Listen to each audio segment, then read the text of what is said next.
Saudara-saudari umat beriman yang saya kasihi dalam Yesus yang telah bangkit.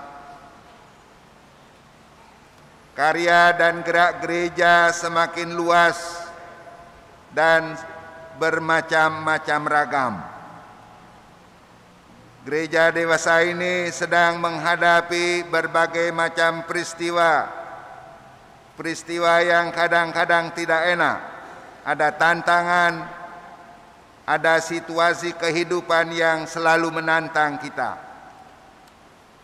Nampaknya ada kecenderungan hidup manusia zaman ini lebih mengutamakan kelekatan pada hal-hal yang duniawi dan cenderung bersikap masa bodoh dengan hal-hal yang rohani. Sementara komitmen gereja sama sejak awal, yakni menghadirkan hidup dalam roh. Saudara-saudari umat beriman yang terkasih, Yesus menjanjikan roh penghiburan karena Yesus tahu benar pada saat para murid mengalami krisis dalam iman, yang lebih dibutuhkan adalah peneguhan dan penghiburan.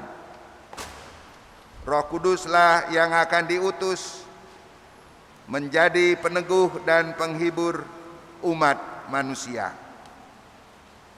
Saudara-saudari, tadi dalam bacaan pertama kita sama-sama mendengar kisah para rasul yang menunjukkan kepada kita praktek nyata Yesus ketika ada ketegangan di antara komunitas Paulus dan Barnabas di Antiokhia dan komunitas di Yerusalem tentang sunat bagi orang-orang yang bukan Yahudi.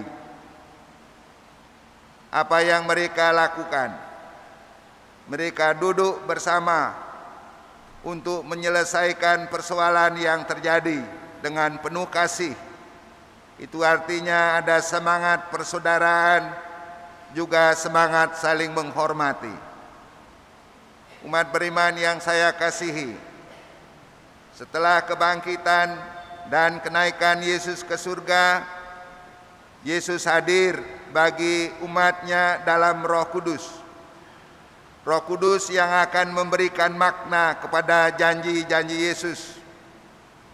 Tadi kita mendengar Tuhan Yesus berjanji kepada para murid, menjanjikan damai-Nya kepada mereka.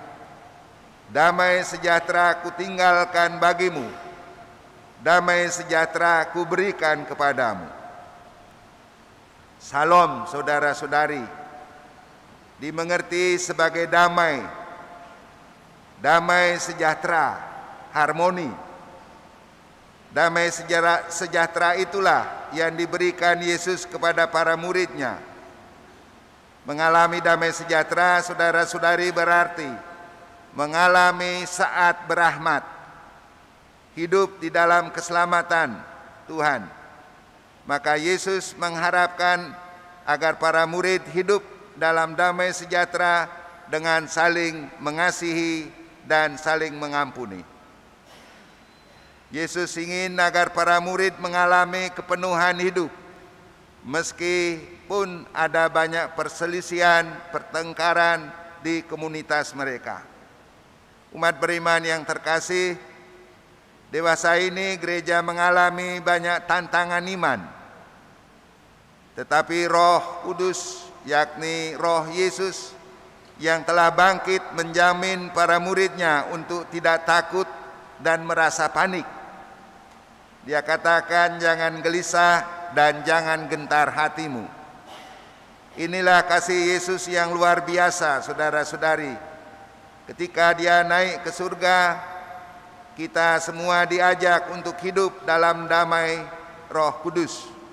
Dengan itu kita dapat membangun komunitas setia pada Tuhan di mana saja kita berada. Saudara-saudari, semoga pokok pikiran ini menjadi bahan permenungan bagi kita dalam minggu ini.